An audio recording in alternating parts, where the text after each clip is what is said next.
Bonsoir à nous tous et vraiment que la paix du Seigneur soit avec nous.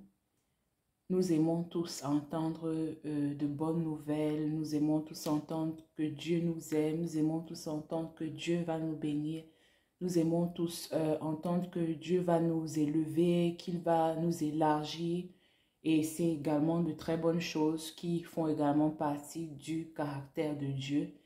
Mais la chose la plus importante en ce moment, à cette heure précise, c'est notre salut, c'est notre statut aux yeux de Dieu. Quel est mon statut? Quel est ton statut devant Dieu? Est-ce que tu es sauvé? Est-ce que tu es né de l'Esprit de Dieu selon Jean 1, 13?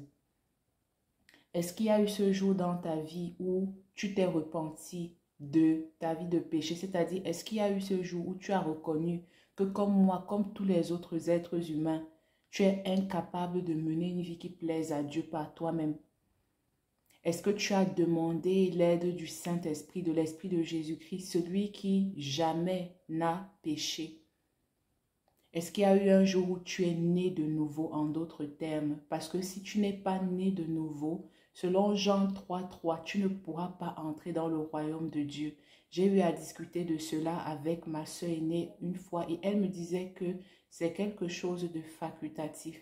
Je ne le dis pas pour l'attaquer, mais je le dis pour toi qui penses, comment je veux dire, qui a la même pensée qu'elle, que c'est quelque chose de facultatif, que vraiment tout ce que tu as à faire, c'est de faire de bonnes œuvres autour de toi, de répandre le bien autour de toi, de respecter les autres et autant que faire se peut d'éviter de faire quoi que ce soit qui puisse les blesser. Ça ne suffit pas parce que tous sont pécheurs, dit la Bible, Romains 3, 23. Il n'y a personne qui soit capable par lui-même, par ses propres forces, de mener une vie qui plaise à Dieu.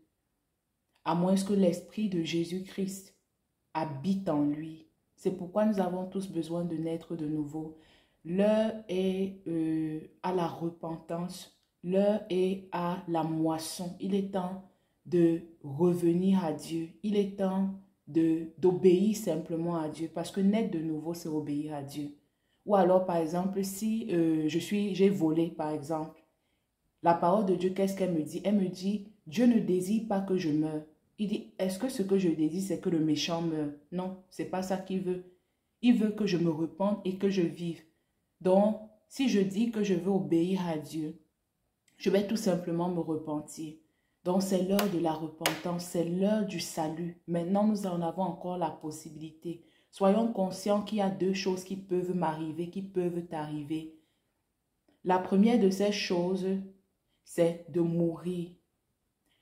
Et tout comme la deuxième chose qui est le retour de Christ, on ne peut pas prévoir quand est-ce que cela va arriver. Ce sont des choses qui vont arriver à l'improviste. Ce sont des choses que seul Dieu sait, que ce soit en ce qui me concerne, que ce soit en ce qui te concerne. Tu ne sais pas si demain tu vas te réveiller.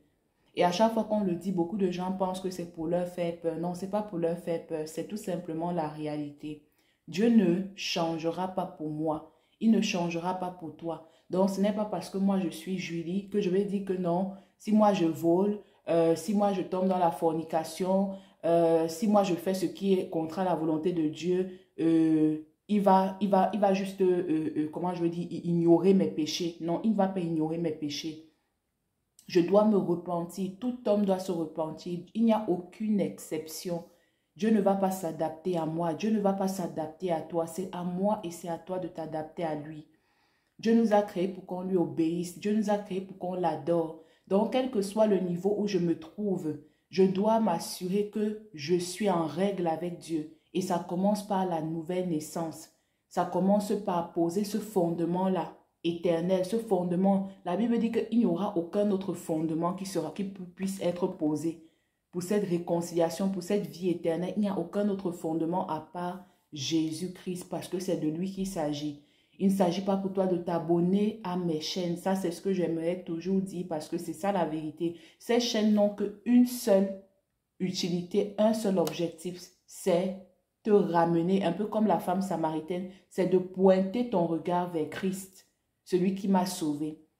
Donc, c'est ce que je voulais partager. Naissons de nouveau.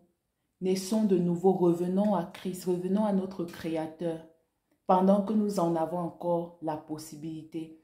Puisse le Seigneur bénir l'écoute de son message et donner à chacun la révélation dont il a besoin et surtout la grâce d'obéir. La grâce d'obéir. Alléluia. Merci Saint-Esprit.